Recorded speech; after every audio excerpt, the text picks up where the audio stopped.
ಯಾಕೆಂದ್ರೆ ಮಕ್ಕಳು ಸ್ಕೂಲಲ್ಲಿ ಹೋಗ್ತಿರ್ತಾರೆ, ತಂದೆ ಮತ್ತು ತಾಯಿನ ನೋಡ್ತಿರ್ತಾರೆ, ತಂದೆ ಜೊತೆ ಆಡ್ತಿರೋ ಮಕ್ಕಳನ್ನ ನೋಡ್ತಿರ್ತಾರೆ.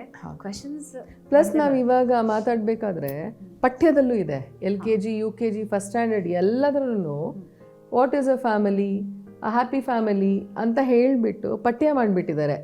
ಪರ್ಫೆಕ್ಟ್ ಕುಟುಂಬ ಅಂದರೆ ಯಾವುದು? ಅಪ್ಪ ಅಮ್ಮ ಗಂಡು ಹೆಣ್ಣು ಇರಬೇಕಲ್ಲಿ, 4 ಜನ ಪರ್ಫೆಕ್ಟ್ ಕುಟುಂಬ.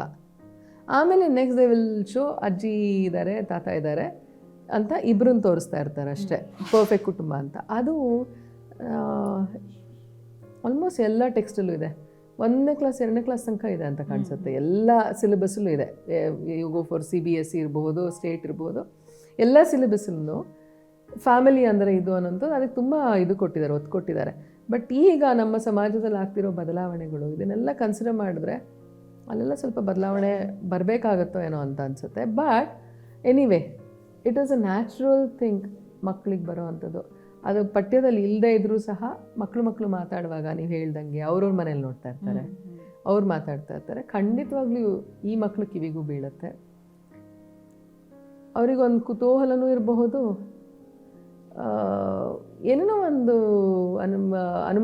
ಅನುಮಾನಾಸ್ಪದವಾಗಿ ಒಂಥರ ಸಮಥಿಂಗ್ ಈಸ್ ನಾಟ್ ನಾರ್ಮಲ್ ಅಂತ ಅನಿಸತ್ತೆ. Very natural for a child.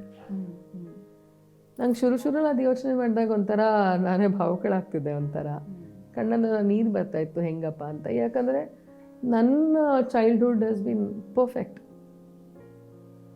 ನನಗೇನು ಬಾಲ್ಯದಲ್ಲಿ ತೊಂದರೆನೇ ಇಲ್ಲ. ಅಪ್ಪ ಅಮ್ಮನ ಪ್ರೀತಿ ಸಿಕ್ತು, ಅಟೆನ್ಷನ್ ಸಿಕ್ತು, ಏನೇನು ಅಂದರೆ ಎಲ್ಲ ಪ್ರೋತ್ಸಾಹ, whatever you can expect out of ಅಥವಾ you should have from a perfect parenting. ಆ ಎಲ್ಲ ಪರ್ಫೆಕ್ಟ್ ಪೇರೆಂಟಿಂಗ್ ನಂಗೆ ಸಿಕ್ಕಿದೆ. ಖಂಡಿತವಾಗ್ಲೂ as a person I would want to give the same kind of a perfect parenting. ಆದರೆ ನಂಗೆ ಅದು ಆಸ್ಪದ ಆಗಲಿಲ್ಲ. ಹಾಗಂತ ನಾನು ಅದನ್ನು ಕಾಂಪನ್ಸೇಟ್ ಮಾಡೋಕ್ಕೆ ಇನ್ನೇನೋ ನಾನು ಮಾಡೋದು, ಅತಿಯಾಗಿ ಪ್ರೀತಿ ಮಾಡೋದು ಅಥವಾ ಅತಿಯಾಗಿ ಮಟೀರಿಯಲಿಸ್ಟಿಕ್ ಕಂಫರ್ಟ್ ಕೊಡುವಂಥದ್ದು, ಅಲ್ಲಿಂದ ಡೈವರ್ಟ್ ಮಾಡೋ ಅಟೆನ್ಷನ್ ಡೈವರ್ಟ್ ಮಾಡೋ ಅಂಥದ್ದು ಅಂಥ ತಾಯಿ ಮಾತ್ರ ನಾನು ಆಗಬಾರ್ದು ಖಂಡಿತವಾಗ್ಲೂ. I don't know how I am going to convince them. I really don't know. ಯಾಕಂದರೆ ಅದು ಮಕ್ಕಳು ಮಾತಾಡಬೇಕಾದ್ರೆ ಹೆಂಗೇನು ಮಾತಾಡ್ತೀವಿ ನಮಗೆ ಗೊತ್ತೇ ಇಲ್ಲ. ಇಲ್ಲೆಲ್ಲ ಕೂತ್ಕೊಂಡು ಹಿಂಗೆ ಹರಟೆ ಹೊಡಿಬೋದು. ಮಕ್ಕಳು ಅಂತ ಬರುವಾಗ ಅವರಿಗೆ ಉತ್ತರ ಕೊಡೋದು ತುಂಬ ಕಷ್ಟ ಆಗುತ್ತೆ. ಯಾಕಂದರೆ ಅವರ ಆ ಮುಗ್ಧತೆಯನ್ನು ನಾವು ಸೇಫ್ ಗಾರ್ಡ್ ಮಾಡಬೇಕು. There's a lot to it. I am ready ಅಂತ ನಾನು ಈಗ ಹೇಳಬಹುದು. ಎಷ್ಟರ ಮಟ್ಟಿಗೆ ರೆಡಿ ಇದ್ದೀನಿ ನಂಗೆ ಗೊತ್ತಿಲ್ಲ.